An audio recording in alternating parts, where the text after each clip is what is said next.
దేవుని పరిశుద్ధ నామానికి మహిమ కలుగును గాక. దేవుడు మనకి ఇచ్చినటువంటి చక్కటి అవకాశము సమయంలో దేవుని సన్నిధానం దేవుని నామాన్ని స్థుతించడము, ఘనపరచడము, అతి పూర్వమైన మనకు దేవుడిచ్చినటువంటి మంచి కర్మాన్ని బట్టి దేవునికి స్తోత్రాలు చెల్లిస్తున్నాం. దేవుని బిడ్డలారా చిన్న ప్రార్థన చేసుకొని మనము దేవుని యొక్క ముందు ప్రభు నామాన్ని స్థుతిద్దాం. కొద్ది నిమిషములు కనపరుద్దాం. ఇశ్రాయేలు ఏ స్తోత్రంగా మీరు ఆశీర్వదించిన మన దేవుడు. హల్లెలూయా. అనుదినము స్తుతులను ఇష్టపడే దేవుడు, స్తుతిని ప్రేమించే దేవుడు అయి ఉన్నాడు. స్తుతి చేయుట యథార్థవంతులకు శోభస్కరము సర్వీస్తున్నాడు. సాయంకాల నైవేద్యంగా స్తుతి రూపము ఆయన సన్నిధిని సమర్పించారు. కాబట్టి మరి దేవుని యొక్క మాటకు లోబడి, దైవాజ్ఞకు లోబడి మరి దేవుని సన్నిధానంలో స్తుతించడానికి మనం కూడుకున్నాం. అందరి బట్టి దేవుని నామాన్ని స్తుతిస్తూ ఉన్నాం. ప్రార్థన చేసుకుని ప్రభు నామాన్ని స్తోత్రం తండ్రి, మహాగంధ నిజమైన శ్రేష్టమైన నామాలు దేవా.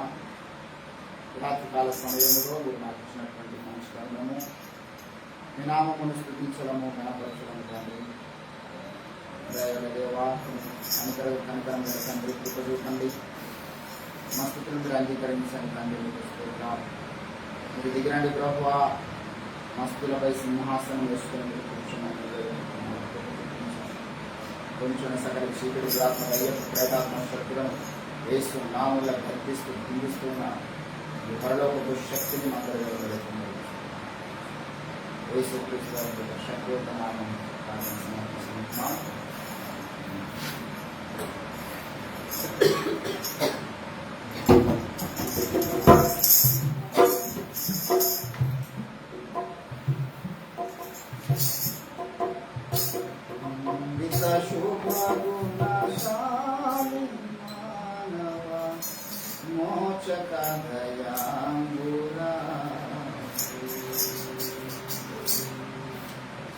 వందిత శుభ గుణశాలి మానవ మోచక దయాంబురాసి అగణిత దూత ప్రణుతాపతి అగణిత దూత ప్రణుతాపతి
లోకపు కారణము ధ్యానములో యేసుడే నా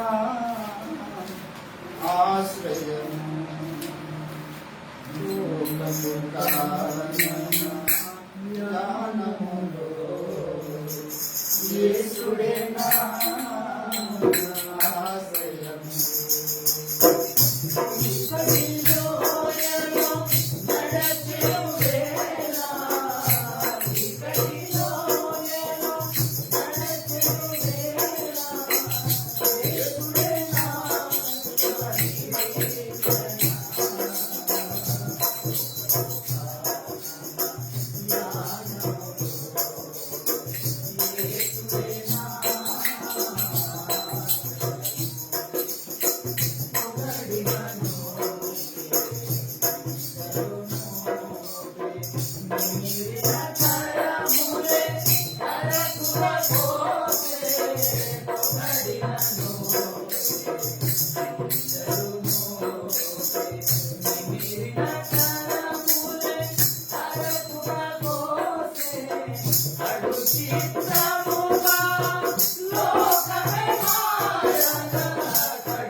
Thank you.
హల్లెలూయా.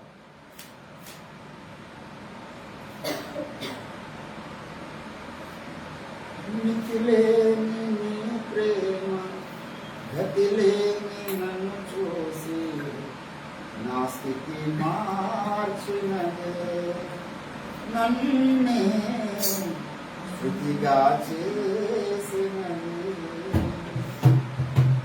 మితిలేని నీ ప్రేమ గతిలేని నన్ను చూసి నా స్థితి మార్చినదే,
స్తోత్రం. చివరిగా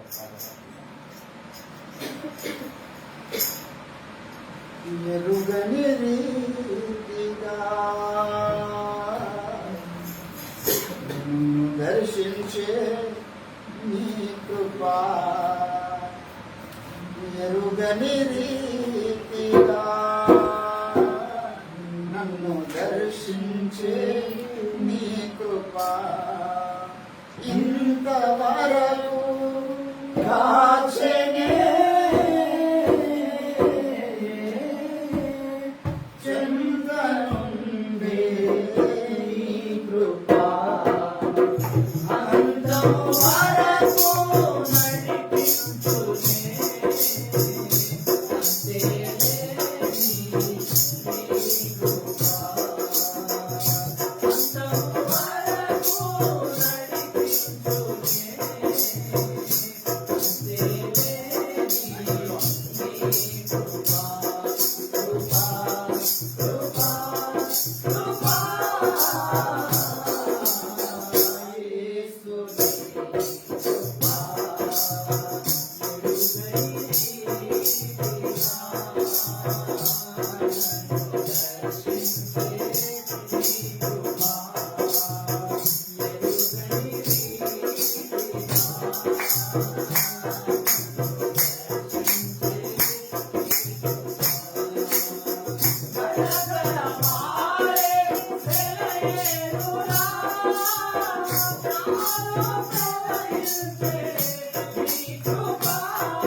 7వ అధ్యాయం క్లుప్తంగా విషయం దేవుని యొక్క వాక్యం ధ్యానించుదాం.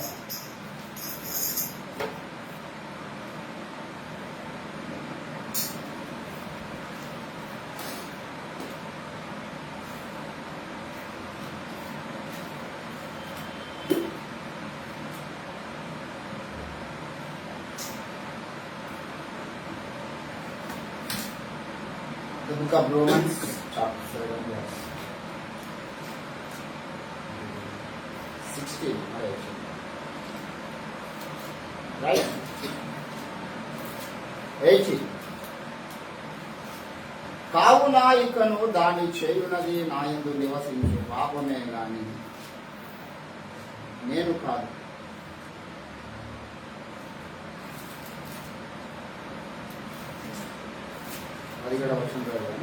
నాయందు అనగా నా శరీరమందు మంచిది ఏది నివసింపదని నేర్చుకుంది.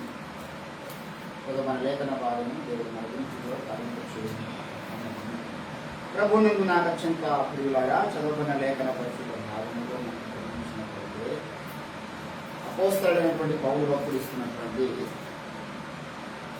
ఒక అద్భుతమైనటువంటి సత్యం సర్వత్ర సంఘానికి.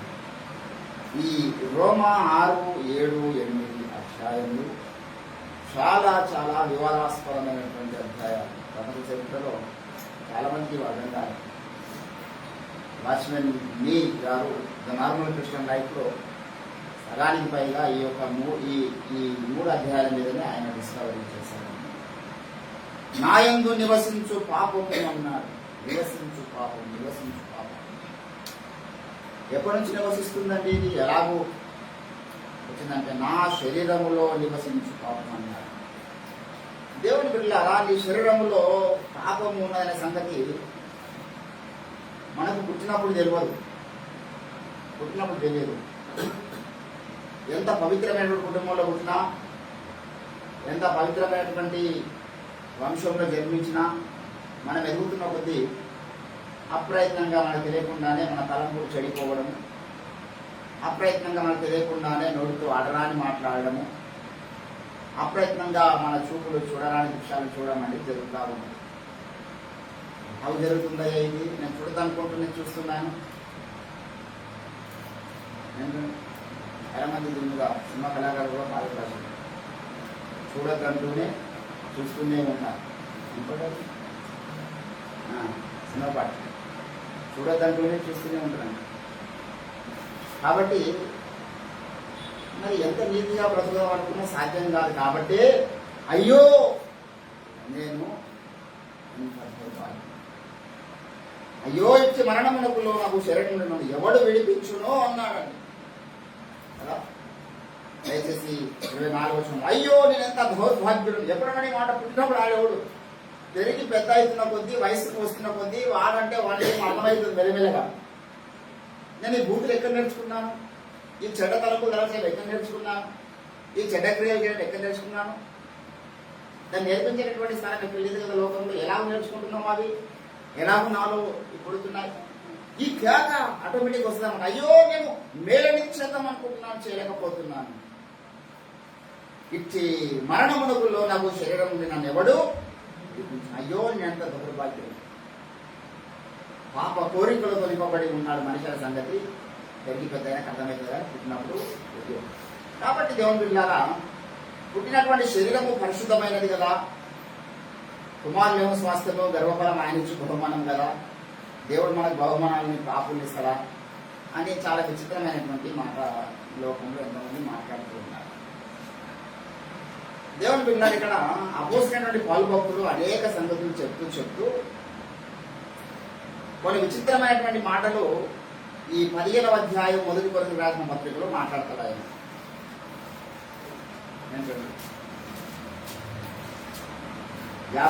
ఈ క్షయమైనది అక్షయతను ధరించుకున్నప్పుడు ఈ మర్త్యమైనది అమర్త్యతను ఏంటంటే మాట్లాడుతున్నా. ఈ మర్త్యమైన శరీరం ఉన్నది. దీంట్లో ఒకవేళ పాప మరణం అనే చెప్పు మనకు లేదు జన్మతః అనుకుంటే ఇది అమర్త్యతను ధరించుకోవాల్సిన అవసరం లేదు. ఉన్న శరీరంతోనే వెళ్ళిపోవాలి. ఏంటంటే ఇంకా ఎన్నో సంగతులు ఇందులో మాట్లాడుతూ ఉంటాడు. దయచేసి 44వ వచనంలో మీరు గమనిస్తే ప్రకృతి సంబంధమైన శరీరంగా విత్తబడి ఆత్మ సంబంధమైన శరీరంగా లేపబడును. ఇక్కడ చాలా డిఫరెన్షియేషన్ చెప్తా ఉన్నాడు అనమాట. నువ్వు ఎట్లా విత్తబడుతున్నావు? ప్రకృతి సంబంధమైన శరీరంగా విత్తబడి. ఎందుకు మళ్ళీ ఆత్మ సంబంధమైన శరీరము? మన ప్రకృతి సంబంధమైన శరీరమే పరిశుద్ధమైంది అయితే, ప్రకృతి సంబంధమైన శరీరమే విలువైంది అయితే అది లేపబడాలి కదా ఏంటండి. ఎన్నో సంగతులు నీ విత్తున్నది యావగింజ అయినా ఏంటండి. 37వ వచనంలో మీరు గమనించినట్లయితే 35 చదువుదాం. 35 నుంచి. అయితే మృతులు ఎలాగూ లేకురు, వారెట్టి శరీరంతో వత్తురని ఒకడు అడుగుచున్నాడు. ఓ అవివేకి అన్నాడు. ఏంటండి, వాడు అడిగింది మంచి మాటనే. వికలేస్తారయ్యా ఎటువంటి శరీరంతో వస్తారని అడిగింది. వానికి ఓ బేవకు అంటాం. హిందీ భాషలో తర్జుమా చేస్తే ఈ అవివేక్ అనే మాట బేవకు అంటాం. ఓ అవివేకులైన గల పిల్లరన్నాడు. బైబిల్ మాటలు ఏం కూడా తెలుదనేవాడు ఎవరు కూడా. ఒకనికైతే భాషలను కూడా అంటే లేదు. ఇంకా అంత పెద్ద మాటలు మేము మాట్లాడలేదు అనొచ్చు. ఆ మాట కూడా వాడు ఒకవేళ సత్యాన్ని ప్రేమించకుండా సత్యానికి వ్యతిరేకంగా మాట్లాడుతూ ఉంటే అరే బాస్టర్స్ సెటప్ యువర్ మౌత్ అని అనగలుగుతాం. ఎందుకంటే దేవుని యొక్క బీజాన్ని పుట్టిన వాడు ఎవరు ఇలాగ మాట్లాడారు. దుర్బీజులే కొందరు సత్యానికి విరోధంగా మాట్లాడతారు. కాబట్టి వాడు దుర్బీజులు అనాలి. సత్యానికి విరోధంగా మాట్లాడాలి ఏమనాలి? ఇక్కడ ఏమంటాడు? ఓ అవివేకి, నువ్వు విత్తున్నది చచ్చితేనే కానీ అది బ్రతికింపబడదు కదా. నీ విత్తున్నది చూడగా అది గోధుమ గింజ అయినను సరే, మరి ఏ గింజ అయినను సరే, వట్టి గింజనే వెతుకుతున్నావు కానీ పుట్టబోదాన్ని విత్తడం లేదు. ఏం విత్తనాలు వీడు? గింజ. ఒక విత్తనాన్ని వేస్తున్నాం, శరీరాన్ని వేస్తలేం మనం. అది బట్టి గింజనే విత్తుతున్నావు కానీ పుట్టబోవు శరీరమును విత్తుటలేదు. మరి శరీరం ఎట్లా వస్తుంది? ఇది కాలు మీద సమస్య. విత్తనము విత్తితే శరీరం ఎట్లా వస్తున్నది? యేసుప్రభుల వారికి కూడా మనాటి శరీరం ఉన్నది. విత్తి లేదు అసలు. యేసుప్రభుల వారు శరీరధారి అయి వచ్చిన జ్ఞాపకం చేస్తున్నారు. ఆయన శరీరము భూ సంబంధమైనది కాదు బాబు. ఆయన ఎక్కడ దేవుని వాక్య విత్తనానికి పుట్టినటువంటి వ్యక్తి యేసుప్రభుల వారు. విత్తువాడు వాక్యములు విత్తనం అంటాడు. కాబట్టి వాక్యం విత్తినప్పుడు దానికి ఏ శరీరం వచ్చింది? వాక్యమే దేవుడు అయిందండి కాబట్టి దేవుని శరీరం వచ్చింది. దేవుని శరీరం రాకపోతే, దేవుడే బలి కాకపోతే మానవ జాతికి పాపక్షమాపణ విమోచనకు అసలు మార్గమే లేదు బాబు. మనిషిగా పుట్టి ఆయన మరలాంటి శరీరం ధరించుకుని చచ్చిపోతే ఏం లాభం? ఇంట్లోనూ చచ్చిపోయారు. జాతి కూడా చచ్చిపోయిన వాళ్ళు కొందరు, దేశాలు కూడా చచ్చిపోయిన వాళ్ళు కొందరు, యుద్ధంలో దేశం కూడా పోరాడేది ఎంతో మంది చచ్చిపోయారు. ఎవరు చచ్చిపోయినప్పుడు కూడా సర్వమానవాళి కలిగేటటువంటి రక్షణ జరగలేదు. ఎవరు చనిపోయినా అందరికి పాప విమోచన కారణంగా చెల్లించబడలేదు. When Jesus Christ was died, this is the very different. ఇది చాలా ప్రత్యేకమైనటువంటి జన్మ, ప్రత్యేకమైనటువంటి శరీరము, ప్రత్యేకమైనటువంటి మరణము, ప్రత్యేకమైనటువంటి పునరుద్ధానం. నువ్వు విత్తున్నది చూడగా ఏమిటండి? ఇద్దరు భార్యాభర్తలు జతపరచబడినప్పుడు వారి ధర్మములు జరిగించినప్పుడు కడుపులో ఒక పిండం తయారవుతుంది. కానీ ఈ శరీరాన్ని వాళ్ళు విత్తలేదు. How it will be found in the womb of the mother. Nobody can explain about that. అవునా? అందుకే నీవు నన్ను కలగజేసిన దేవుడే ఆ శరీర నిర్మాణాలు చేస్తుంది. మరి యేసుప్రభు శరీర నిర్మాణం ఎట్లా చేసింటున్నారు? కాబట్టి దేవుని బిడ్డలారా, నా శరీరమందు అనగా నేను తయారు చేయబడ్డ విధానము, నా విత్తనం ఏదైతే ఉన్నదో ఇది ఆదమవ్వల ద్వారా వచ్చినటువంటి విత్తనం. వారు ఆజ్ఞ అతిక్రమించడం ద్వారా వచ్చినటువంటి విత్తనం. ఒకరిని అవిధేయత వలన అనేకులు పాపులుగా చేయబడ్డ జన్మ. కాబట్టి ఈరోజు నా శరీరం ముందు మంచిది ఏది లేదని ఎప్పుడంటే సరైన పెరిగి పెద్దగా కనిపిస్తుంది. పౌలు అంటాడు, నేను పాపులలో ప్రధానుడను. ఎందుకంత ప్రధాన పాపం ఏం చేస్తున్నాడు? ఏం తప్పు చేసినా చూస్తున్నాడు? వ్యక్తం చేసినట్టుందా? దొంగతనం చేసినట్టుందా? ఏం చేస్తున్నాడు? మనం పాపం లేని వారమని చెప్పుకుంటే మనమే మోసం చేసుకుంటాం, ఇంకోరం మోసపోదు. కాబట్టి నా శరీరంలో మంచి లేదు, కాబట్టి దీన్ని ఏం చేసుకోవాలి? నలగొట్టుకోవాలి, దీన్ని లోపరుచుకోవాలి. నా శరీరం మంచిది లేదు, నా శరీరంలో మంచిది నివసింపదు, కాబట్టి మంచి వాడైన పరిశుద్ధాత్మ దేవుని నాలో ప్రారంభించాలి. Without having the holy spirit. యశ్వం లేకపోతే నేను మళ్ళా దుర్మార్గుడుగా జీవిస్తాను, దుర్మార్గ కార్యక్రమాలు చేస్తాను. కాబట్టి నా శరీరంలో మంచిది లేదు, కానీ మంచివాడైన పరిశుద్ధుడు, నీతిమంతుడు, పాపలో చేరకమైనటువంటి తన కుమారుని ఆత్మ నా హృదయంలో పంపినాను. ఇప్పుడు నేను దేవునికి ఆలయంగా మారినాను. యేసు ప్రభు రక్తం అని విశ్వాసం ఉంచకన ముందు నేను పాపిని, యేసు రక్తం కడగబడకన ముందు నేను నరకపాత్రుని, పాప శరీర శిక్షలతో నింపబడ్డవాడిని, మరణంలోనే శరీరం ధరించుకున్నవాడిని. ఎప్పుడైతే పరిశుద్ధాత్మ దేవుడు నన్ను కూర్చుండో, ఇప్పుడు నా శరీరం ఏమైందండి? ఇది పరిశుద్ధాత్మకు నిలయముగా మారింది. ఇక ఆయన నడిపిస్తాను లోపల నుండి. కొందరు మందు తాగితే ఎట్లుంటారండి? ఆ మందు ఏం మాట్లాడమంటే గదే మాట్లాడు. తాగినోడు చెప్పుడు, తప్పు చెప్పుడు, చిక్కబొట్టు చిక్కనే చేస్తానంటేమో పాపం. కాబట్టి తాగుబోతులకు ఎవరు నడిపిస్తారు చెప్పండి? వైన్ షాపులు కాదు, వాళ్ళలో ఉన్న మందు ఆ మత్తు నడిపిస్తుంది. అట్లా మనకు పరిశుద్ధాత్మ మత్తు రావాలా. మీరు ఆత్మ వశులై ఉండండి, పరిశుద్ధాత్మ పూర్వులై ఉండండి. పరిశుద్ధాత్మ చేత మత్తులుగా మనం తయారు చేయాలి. ఆయన నడిపిస్తాడు, ఆయన మాట్లాడిస్తాడు, ఆయన స్వరం ద్వారా మనతో మాట్లాడతాడు, అనేక రీతిలో మాట్లాడతాడు. దేవుని బిడ్డలారా, కాబట్టి మనం గ్రహించాలి. ఇప్పుడు నేను అంటున్నా, అయ్యో నేను ఎంత పాపిని. ఎందుకంటే I know what is I am, what is my past and present. I know very well there is no good things in my life. How ఇంత ఘోరమైన స్థితిలో ఎదురున్నాడు? అయ్యో నేను దౌర్భాగ్యులను, అయ్యో నేను పాపలో ప్రధాన. ఎందుకు? నా పాప నియమంలో ఉన్నటువంటి, నా ఎముకల్లో ఉన్నటువంటి రక్తంలో వచ్చినటువంటి జన్మ కర్మ పాపముల చేత పుట్టినాను. కాబట్టి అవి కొంత నాలో నుంచి బయటికి వయసు పెరిగే కొద్దీ ఒక్కొక్క వయసులో ఒక్కో రకమైన పాపాలను, ఒక్కో వయసులో ఒక్కో రకమైన తలంపులను నాకు చూపిస్తా ఉంటాను. దీన్ని నలగొట్టుకుని లోపరుచుకుని పరిశుద్ధాత్మ దేవునికి ఆధీనంలో అందిస్తారు. ఇది భక్తి సాధన. ఈ విషయాన్ని వాసనండి గారు నార్మల్ క్రిస్టియన్ లైఫ్ అనే గ్రంథంలో భక్తులు రాసిన గ్రంథాలు చదివారు. మానవుడు పాఠాలు. తల్లి గర్భములోని ధరింపబడినప్పుడే దురిదుండనయ్యుంటిని, నా వల్ల చేయబడెడు ఎల్ల పాపములు.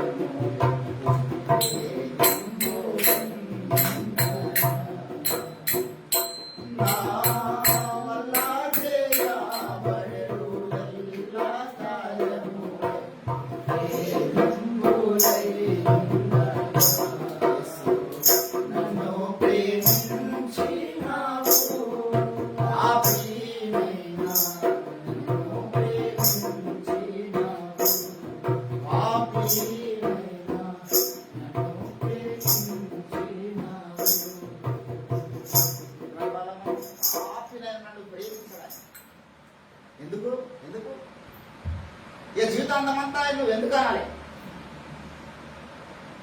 అందుకే ఒకప్పుడు పాట ఎప్పుడు ఎందుకు అంటాను, ఎందుకో నన్నింతగా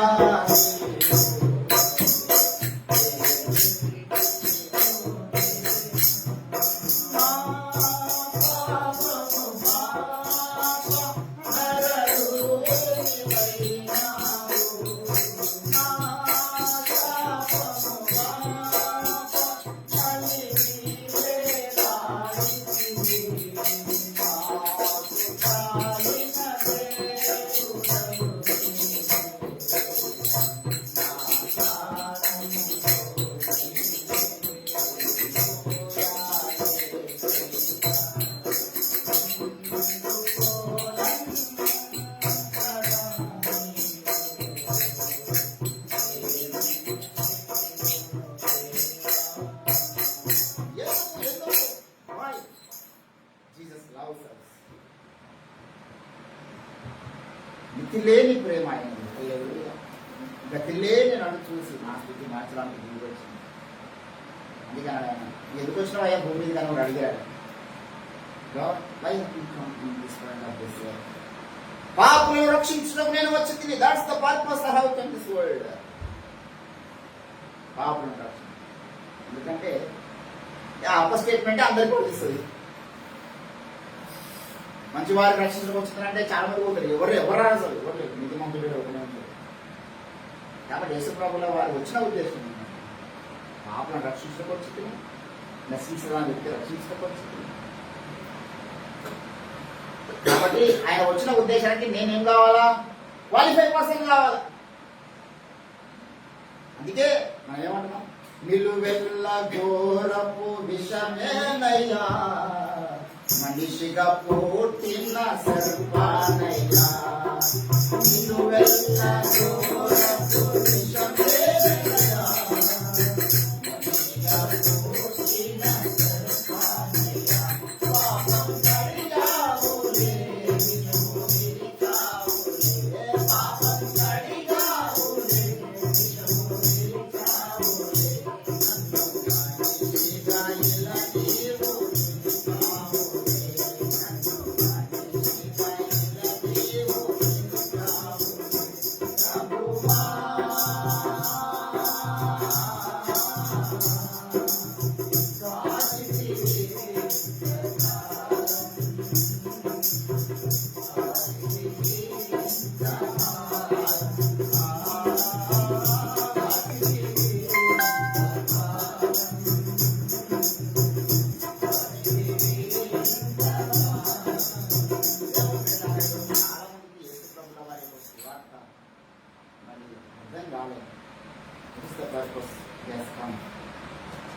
శుభ్రం ఎందుకు వచ్చినారు అంటే పాపం పిల్లలు వస్తుందంటే వేరే జన్మ పాపం లేకపోతే వారికి వర్తించాలన్నమాట. పిల్లలకి ఎవరికి వర్తించదు. యేసుప్రభు వచ్చేది వర్తించొద్దా? పిల్లలు నాకు రాడినాడు. ఎందుకు? వాళ్ళ కోసం కూడా వచ్చిన. హల్లెలూయా. అంటే వండర్ఫుల్ రెవల్యూషన్. కాబట్టి దేవుడు ఈరోజు నీకు నేను మనం ఏమన్నా కేక వేస్తాను తప్ప మళ్ళీ ఏ మనిషి నన్ను మంచివాడు కదా చేయడానికి వచ్చిన. అంటే నిలువెల్ల ఘోరపు విషము కనుపబడ్డ నన్ను మనిషిగా మాట్లాడుతున్నాను. త్వరలో ఒక పౌరులు అందుకు బట్టి స్తోత్రాలని మన దేవుని పిల్లలకు కృతజ్ఞతాస్తులు చెల్లించబడుతున్నాయి. కాబట్టి రాత్రికాల సమయంలో మనం యేసుప్రభువు పట్ల ఎప్పుడు కృతజ్ఞులమై ఉండాలి. నా క్రియాపాపం ఏం లేదు అన్నప్పుడు యేసుప్రభు నీకు కృతజ్ఞత అవుతాడు. నా క్రియాపాపం లేదు, నా జనపాపం లేదన్నా మీకు నేను పాపిని అనుకున్నాను. ఎందుకంటే ఆయన పాపిని పరిశుద్ధంగా మార్చింది. That's why we praise and worship every day every month. Hallelujah. ఇంకా మనలో స్థితి జరగాలి, ఇంకా కృతజ్ఞత భావం జరగాలి, ఇంకా ఆరాధన భావం మన పెరుగుతున్నట్టుగా అందుకని తీర్మానం తీసుకుంటూ ప్రార్థన చేద్దాం. దేవుడి మాట దీవించిన దాకా రవీణ గారు చిన్న ప్రార్థన చేస్తారు. అందరం కూడా ఎక్కి స్తోత్రం స్తోత్రం స్తోత్రం స్తోత్రం స్తోత్రం పరిశుద్ధుడా ప్రేమగల దేవానికి స్తుతులు స్తోత్రాలు చెల్లిస్తున్నాం. అయ్యా నువ్వు పాపుల నీతిలో వచ్చిన దేవుడు కానీ నీతిమంతుల ద్వారా వాక్యం చదివిస్తుంది. దేవా ఈ లోకంలో నీతిమంతులని చెప్పుకుంటున్న వారు కొందరు ఉన్నారు ప్రభావ. కానీ నా ప్రభావ నీ దృష్టిలో చూసినప్పుడు ఎవరు నీతిమంతులు కాదు ప్రభావ. నీతిమంతుడు లేడు, ఒక్కడును లేదని వాక్యం చదివిస్తుంది ప్రభా.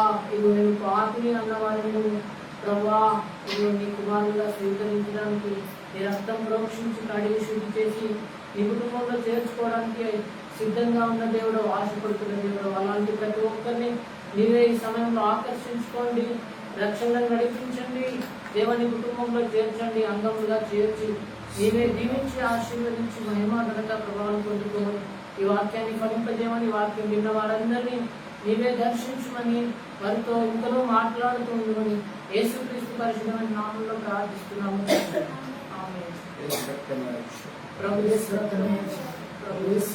సంపూర్ణ విషయం